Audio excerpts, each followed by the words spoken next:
पिछली उम्मतों में एक बुजुर्ग हुआ करते, बीच समंदर में एक पहाड़ पर तन्हा रहते थे। अल्लाह पाक ने उनके लिए अनार का एक दरख्त उगाया था और एक मीठे पानी का चश्मा भी निकाला था। अनार खाते, पानी पीते, दिन रात अल्लाह की इबादत करते।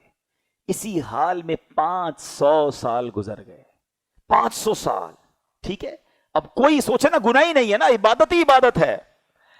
हजरत इस्राईल अलैहिस्सलाम तशरीफ लाए, उन्होंने कहा कि आपकी रूह कब्ज करने आया हूं। कहा मुझे इतनी मोहलत दे दें कि मैं वजू करके 2 रकत नमाज अदा करूं, और जब मैं सजदे में जाऊं ना, उस वक्त मेरी रूह कब्ज कर लीजिएगा।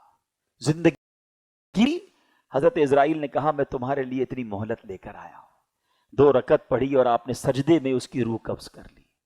ऐसा नेक बंदा अल्लाह की बारगाह में जब हाजिर हुआ, अब जरा सुनिएगा बात, हदीस पाक में इरशाद हुआ कि उस बंदा खुदा को 500 साल जिसने इबादत की और सजदे में जिसकी रूह कब्ज की गई, उसको अल्लाह की बारगाह में लाया जाएगा। फरिश्तों को अल्लाह हुक्म देगा, इज़हबू बि अब्दी इला जन्नती बि रहमती, कि मेरे बंदे को मेरी रहमत से जन्नत में ले जाओ। वो बंदा क्या कहेगा, ऐ अल्लाह मेरे अमल रहमत से क्यों, इतनी नेकियां, इतने अमल, मुझे तो मेरे अमल की वजह से जन्नत में जाना चाहिए।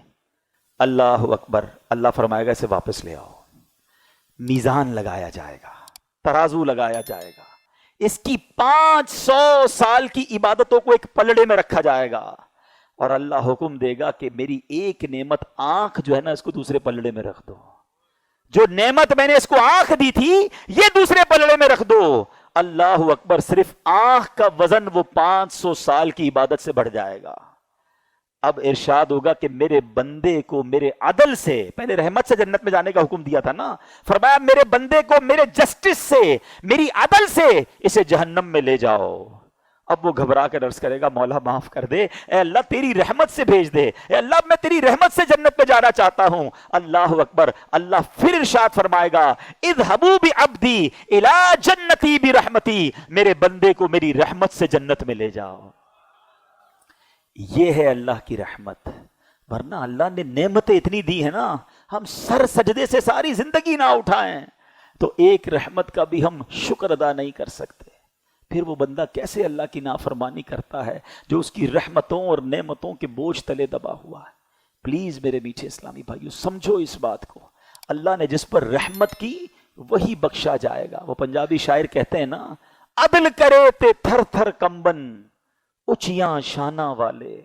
ए अल्लाह अगर तू अदल करेगा तो बड़ी बड़ी शान वाले भी घबरा उठेंगे। अदल करे ते थर थर कंबन ऊंचियां शाना वाले, फजल करे ते बख्शे जासन मैं वर्गे मुंह काले। अल्लाह फजल करेगा तो मेरे जैसे मुंह काले बख्शे जाएंगे। तो अल्लाह का फजल तलाश करना है, अपने आमाल पर भरोसा नहीं रखना, रब की रहमत पर उम्मीद रखनी है।